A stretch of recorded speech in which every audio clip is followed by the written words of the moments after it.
Yeah, I'm Judy Henry, and I was in Ecuador in 1966, 1968, down in the south, Cariamanga, with the Community Development Group.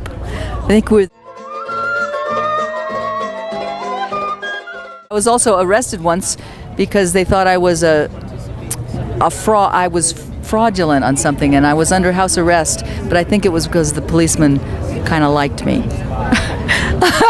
And I was in a very small town, and everybody said, "Oh, you got to be careful." I said, "There's nothing, I haven't done anything, nothing to be careful about."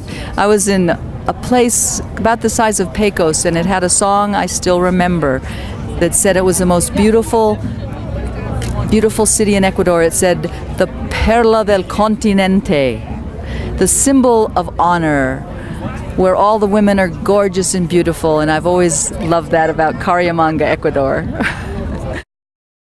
Dan Morgan, and I was in Ecuador from the years 69 through 71, and I worked in an agricultural extension program, and also worked with the German development program in the Tulcan-Carchi area.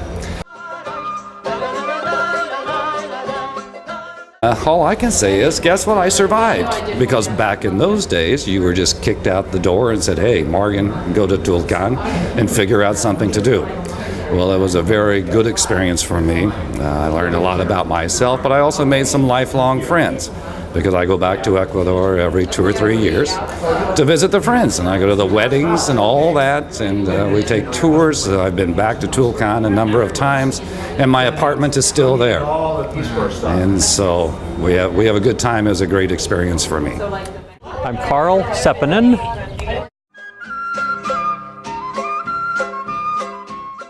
I was in the Peace Corps. I was transferred from Bolivia to Ecuador in 1971. I stayed there for a year until 1972. I also went back to Ecuador a second time in 1977 to 1978. The first time in 1971 I was stationed on the coast near Milagro, and the second time I was stationed in Quito and worked in Ambato most of the time. Hi, my name is Doris Rubenstein. I served in Ecuador from 1971 to 73. I had 3 locations: on the coast of Ecuador near Quevedo, up in Quito, and then out in the Oriente in Morona, Santiago. My Peace Corps memory that I'd like to share is about how difficult it is sometimes just at the beginning, but if you stay true to why you're going to be there, you'll have success. My first site was an agricultural experiment station called Pichilingui that was out in the sort of coastal jungle of Ecuador. I was sent out there to work with the technical staff there, to work with them on learning English so that they could get USAID scholarships to take master's and PhD degrees in the United States at U.S. colleges. I went out there not knowing, I spoke quite good Spanish actually, but not Spanish slang. And my co-workers were very suspicious of me. They had heard that Peace Corps volunteers were often just a cover for being a CIA spy, and they shunned me except for classes for my first 2 weeks there. No matter how I tried to engage people at breakfast table, at the sporting activities after the work hours, no one would talk to me. They looked at me and said, "CIA spy." I was very, very, very demoralized. And I was sitting out in a little park area in the residential part of the experiment station, just thinking, I think I should go home. These guys don't want me here. And I was on the verge of tears, and I'm not a crying person. And one of my coworkers, one of the Ecuadorian staff, came over and said, "Hi." And I was shocked. No one had ever actually approached me before. And he says, "What are you doing here? What are you thinking?" And I said, "I'm thinking about going home because people here have treated me so badly. And I've wanted so hard to help you achieve something, get a higher education." He said, "Well, congratulations, Doris. You passed the test. We were testing you. And you've passed with flying colors." And the rest of the guys just came out And I now have 36 brothers for life. Many of them went to U.S. Colleges and universities for masters and PhDs and are now leaders in Ecuadorian agriculture and agricultural education at the higher education level. I'm very proud to have been a Peace Corps volunteer. And a marvelous. My name is Hugh Duffner. I worked in Ecuador from 1967 to 73 as a volunteer for that period. And I worked in the province of Tugurahua and I lived in Ambato. Worked especially with the Salasaka Indian group and other indigenous groups of the country. It was a life-changing experience for me, something I cherish dearly. Some of my best years were those years in Peace Corps. After years of coming back, I have married an Ecuadorian. We live now in Minnesota, and it was a very meaningful experience for me. So, Chuck Lippy. I served in Ecuador in 1968 through 1970. I lived and worked in a village called Guayeturo in the province of Cañar in Ecuador. And it was a great experience, changed my life. It's the best job I've ever had. I'm Helena Fraser. I was down in Ecuador from the years 69 to 74, and Peace Corps recruited me after the Peace Corps doctor found out I had a great interest in public health and I had worked in Africa setting up clinics in the middle of what was then Southern Rhodesia.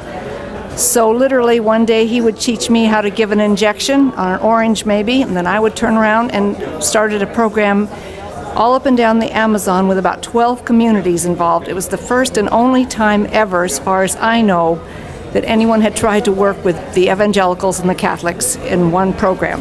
It had some interesting times and interesting consequences, but we did have a graduation ceremony after a year, and I was joined by some other wonderful Peace Corps volunteers, of course, who made it a team effort. Count, except I just went back to Ecuador after 35 years, and I just am still a little bit in shock that there is now electricity everywhere in the middle of the Amazon. The roads are paved, the buses go everywhere. We had to pole canoes across rivers. I had to wade across rivers up to my waist holding onto ropes to get to some of the villages to do our teaching for the what we called the Promotores de Salud group. So it was a wonderful time, and I treasure it always.